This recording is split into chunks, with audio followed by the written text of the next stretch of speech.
Well, it's a fabulous day already. I see you all finding your spaces. Take a moment to chat, but we are moving right on with incredible programming. In the past 10 years, almost no industry has experienced the level of disruption that the entertainment industry has. A once thriving industry is now struggling to rebuild itself after paradigm-shifting innovations. So what does that mean for the Canadian media industry? What behavioral trends are here to stay? And what does the next decade of entertainment look like? To answer this and more, please welcome entertainment industry strategist at Parrot Analytics, Brandon Katz.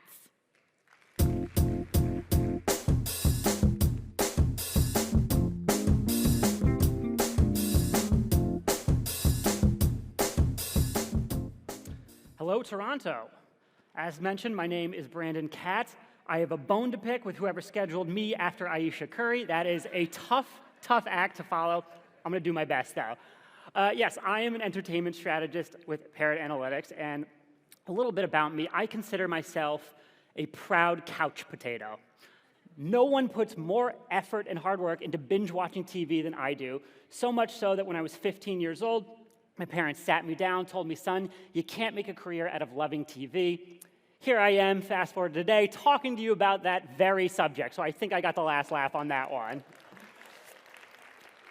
But today, unfortunately, we can't talk about the entertainment industry without talking about the recently resolved writers' strike and the ongoing Screen Actors Guild strike. So I'm here to cover what happens to entertainment during a strike, what that means for viewers like us, and how Canada plays a very unique role in all of this.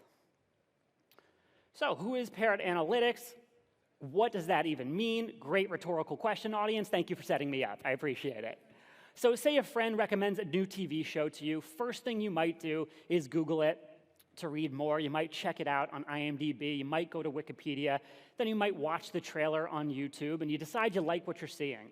So you're going to go and watch the actual show itself, and then you might want to discuss it on social media. So we capture every single one of those interactions as we feel it better reflects how the modern consumer engages with content today. Billions of inputs across the globe, allowing us to map out performance and audience across a variety of metrics. So audience demand for top content is actually increasing, particularly as the so-called streaming wars heat up in recent years. So the average demand for the top 10 titles globally has actually increased nearly 60% from 2018 to 2022. Audiences are hungry and engaged like never before. Now, while many major streamers have a stockpile of content, the major American broadcast networks are most immediately impacted by the strikes. And that has a ripple effect on streamers as evidenced by how significantly they continue to rely on linear television to drive audience demand, shown in this chart. If we zoom out even further, broadcast, cable, and premium cable enjoy a larger share of the top 10 most in-demand series by platform worldwide than streaming originals. So for every Stranger Things, every Mandalorian, there is a Suits, a Friends, a Big Bang Theory doing a lot of the heavy lifting across mediums.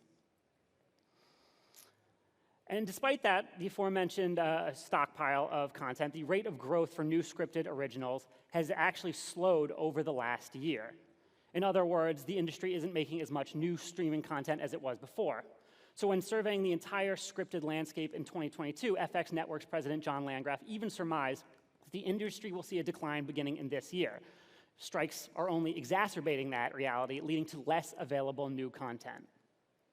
When that happened, historically, unscripted content has been the first genre to step up and fill the void, much as it did during the pandemic production shutdowns of 2020 and 2021. Last year, unscripted still accounted for a whopping 27% of all new productions, underscoring its importance in the content ecosystem. Now, documentary and reality program comprise the biggest shares of both both global supply and demand for unscripted content over the last 5 years. And who among us didn't enjoy a double feature of Tiger King and Dr. Pimple Popper in the early days of the pandemic, huh? I did, I'm not ashamed to admit it. In the WGA strike of 2007, unscripted became Hollywood's go-to genre, and if you fast forward to today, it is once again being counted on to carry the load during this difficult stretch. This chart provides a little bit of a sneak peek into which streaming services may be best suited to survive these ongoing production shutdowns by relying on unscripted fare. Unsurprisingly, Max, which relies on Discovery unscripted content, and Peacock, powered by that Bravo reality empire, boast the best overall demand shares and the highest supply shares. Now, if we could only get the Real Married at First Sight Housewives of Toronto crossover that we've been so desperately craving, we'd finally be a satisfied audience. Just give the people what they want, Zaslav. Come on, man. Now, because most US production is still halted as a result of the strikes, we can also expect major entertainment companies to rely more on non-US content in the interim. Production outside of the US is, generally speaking, less expensive. So utilizing this could provide more bang for Hollywood's buck. And there's clearly a growing appetite for such content. At least 12 non-US shows have ranked among the top 100 most in-demand series in the US in each of the last 4 years. While the share of non-US series supply still outstrips the share of demand for such content in the US across the major streamers, such a library could become extremely valuable amid these strikes and future production shutdowns that are on the horizon. This is also where Canada comes in. From 2020 to today, Canada ranks 9th in demand growth for streaming originals, suggesting a borderline insatiable hunger for more digital exclusive content. This also suggests Canada is ripe for further investment from Hollywood, a prospect made more enticing by the high average revenue per user numbers Canada already boasts across major streaming services. Yes, Hollywood already turns to Toronto, Vancouver, and other Canadian regions for production support, yet appears there is much more room for more investment. And the data doesn't imply that Canada's importance ends there. When looking at the top 10 most in-demand international series by platform in 2023 across the 8 major streamers, Canadian series boast the 3rd most appearances of any country with 16. This country is already a great exporter of entertainment across the world and stands to potentially receive more attention in the months ahead should Hollywood remain at a standstill. And this slots into the rising importance of unscripted program as well. Canada is tied for 3rd in terms of all unscripted demand exports. So you guys are sending out juicy, drama-filled TV better than all but 2 nations in the entire world. So a pat on the back is well-deserved to everybody here. Good job.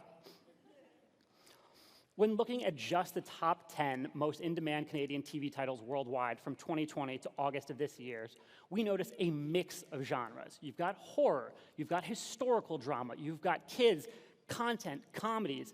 The variety of Canadian content that is resonating across the globe is impressively eclectic, particularly with 2 shows ranking among the top 0.2% of all series and 6 shows in the top 2.7%. So you guys are putting up elite numbers. So major takeaways, what does it all mean? As long as US scripted production is halted, and it will remain so for several more weeks to several more months potentially, unscripted and non-US programming will take on greater importance, building on growing trends from recent years in the industry.